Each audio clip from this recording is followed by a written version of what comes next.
país inmensamente rico sumergido en una terrible crisis, Venezuela y la maldición de los recursos naturales.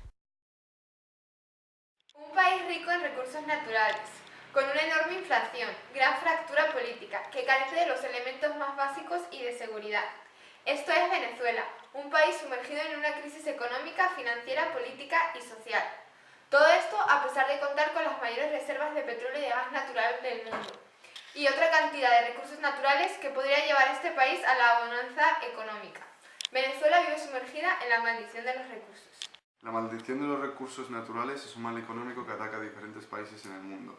Este concepto se refiere a la relación negativa que existe entre los recursos naturales y el crecimiento económico. Se refiere a los países que con abundantes recursos naturales presentan menores tasas de crecimiento económico que aquellos que no gozan de estos. Venezuela posee una gran cantidad de recursos. En primer lugar, posee recursos minerales como el hierro, la bauxita, el oro, los diamantes, pero también posee grandes recursos energéticos como el gas natural, la energía hidráulica y principalmente el petróleo, que a partir de 1912 se realizó la primera perforación y comenzó la explotación de este recurso. Hablando de los datos económicos de Venezuela, su índice de desarrollo humano es de 0,76, siendo el país número 71 en el ranking mundial. Sobre su Producto Interno Bruto podemos ver en esta gráfica cómo es bastante irregular, teniendo subidas y bajadas. En el 2015 se encuentra en un crecimiento negativo del menos 5,7. El Fondo Monetario Internacional calcula que este seguirá contrayéndose y la inflación seguirá aumentando.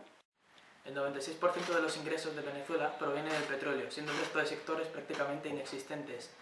Por esta razón llamamos a Venezuela un petroestado. El problema de esta industria en el país son las débiles instituciones, la falta de regulación, la corrupción y los privilegios.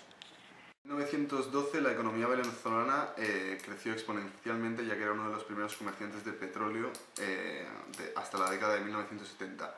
Venezuela en 1960 se convierte en miembro de la OPEP, una organización de diferentes países que busca estabilizar los precios del petróleo y garantizar los intereses como naciones de estos miembros productores de petróleo,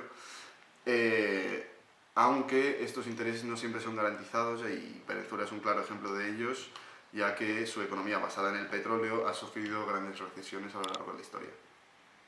PDVSA es la empresa estatal de Venezuela que controla el petróleo. Se fundó en 1976 tras la nacionalización del petróleo. Esta empresa es enormemente importante para la economía venezolana, puesto que exporta y produce el petróleo, que es la base de su economía. De esta manera estamos ante un modelo económico basado en la comercialización de una propiedad. Venezuela está en crisis. Esta crisis está producida principalmente por 5 razones. La caída del petróleo, la inflación del bolívar venezolano, que ha llegado a ser la más alta del mundo con un 275%, la crisis de alimentos e insumos, las deudas que no pueden asumir y la lucha entre la oposición y el gobierno. Las consecuencias de esta crisis son vidas cada día por los venezolanos. La producción se encuentra en ruinas, el Producto Interno Bruto se ha contraído, una enorme deuda externa, desabastecimiento, lo que produce escasez de productos básicos, situación de servicios públicos con continuos cortes y la violencia, siendo Caracas la capital más peligrosa del mundo. De esta manera concluimos que la riqueza de las naciones no depende de sus recursos naturales, sino de establecer marcos institucionales que permitan el crecimiento y progreso económico.